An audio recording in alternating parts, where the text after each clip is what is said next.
Salve, rapaziada, treinador Alan Lima aqui passando para a gente falar hoje um pouco sobre uma patologia.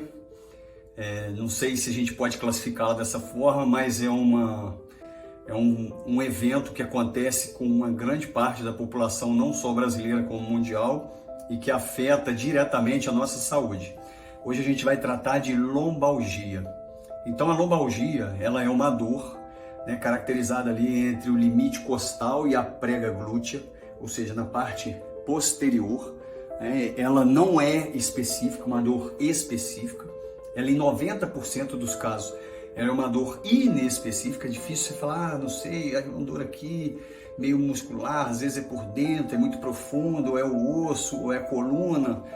Então, existe essa característica da lombalgia. A gente sabe que essa dor ela é multifatorial, Então, por exemplo, o trabalho, muitas vezes, imagina o trabalho de um estivador, por exemplo, de as pessoas que trabalham nas docas, ou de um servente de pedreiro, um trabalho bem exigente fisicamente, que às vezes carrega muito peso unilateralmente, ou ainda aquela pessoa que fica sentado muitas vezes, fica muitas horas ali. Então ela tem algumas causas por sobrepeso também, é outra característica, às vezes por muita estrutura, muita massa puxando, achatando vértebras e discos, Então isso é outro fator que a gente pode encarar como causa. Tabagismo é outro fator de causa, sedentarismo é outro fator de causa, porque como a gente não trabalha a musculatura, o que acontece? A carga, a pressão cai toda sobre a estrutura esquelética, tudo sobre os ossos. E a coluna vertebral, como a gente sabe, a função dela principal é estruturar o corpo para preservar a questão visceral e orgânica de uma forma geral. Então ela é o nosso esteio.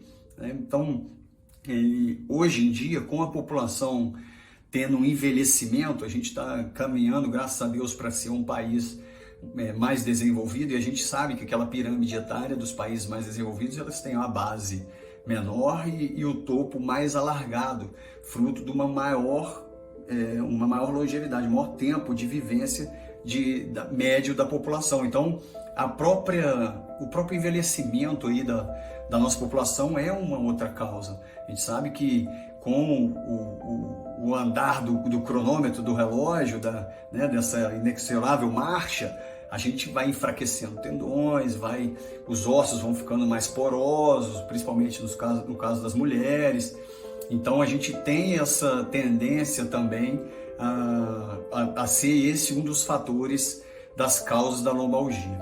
O interessante é a gente saber que existe uma estatística que entre 70% e 80% da população mundial, se ainda não sentiu dor nas costas da lombalgia, vai sentir.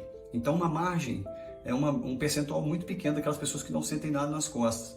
Por exemplo, a minha mãe se encontra no caso desse, eu lembrei dela agora, ela não tem dor, ela tem 74 anos, a coluna dela é meio torta e ela não sente nada, ela tem uma boa flexibilidade. Então a gente pode também encarar como uma carga genética, um outro fator, às vezes predisposição genética. E aí, como eu estava dizendo, esse percentual muito alto de pessoas que sentem dor, se essa dor ela não se diluir, sumir, desaparecer aí ao longo do tempo, ela permanecer por mais de 6 meses, ela começa a se enquadrar em um CID que a gente pode chamar, se não me engano, de crônica. Então, se a dor permanecer por mais de 6 meses, ela pode ser classificada como dor crônica. E aí, em cima disso, outros aspectos que prejudicam tanto a parte física do indivíduo como partes maiores. Então, a lombalgia está entre os maiores motivos, porquês de afastamento de trabalhadores do seu ofício. Então, a gente pensa que é o dente, que é o atraso. Não, a lombalgia ela se encontra como um dos maiores motivos de afastamento do trabalhador da sua labuta ali. Então, a colaboração que eu queria trazer nesse vídeo é o que a gente pode fazer, né? O que a gente pode agir, ser proativo no sentido de não sofrer esse tipo de consequência. Muitas pessoas dependem do trabalho para ter a sua subsistência. Aliás, todo mundo, né, na verdade, a não sei aqueles herdeiros e tal, mas todo mundo precisa trabalhar para ter o seu sustento. Então, se eu tenho um fator, algo que me impeça de trabalhar, ou que pode onerar de alguma forma esse viés financeiro, eu tenho que me precaver quanto a isso, né? Se eu quero dar uma boa qualidade para os meus filhos, ou ter uma boa qualidade de vida para mim, se eu não tenho filho ainda, se eu não sou casado, enfim, eu tenho que me precaver. E aí entra a atividade física. A atividade física, nesse contexto, ela entra como uma medida profilática, algo preventivo, que deve ser feito todos os dias. É interessante a gente entender, às vezes, o conceito de atividade física, treinamento físico, de algo diferente de, por exemplo, o deslocamento, o caminho. Eu acordo 5 da manhã, eu fico 2 horas em pé no ponto de ônibus, depois eu pego um ônibus, volto, não sei o quê. Eu trabalhei pra caramba, eu exigi do meu corpo, mas existe uma forma correta para desenvolver valências e características no corpo que são frutos de um trabalho sistemático, de um trabalho sistematicamente organizado.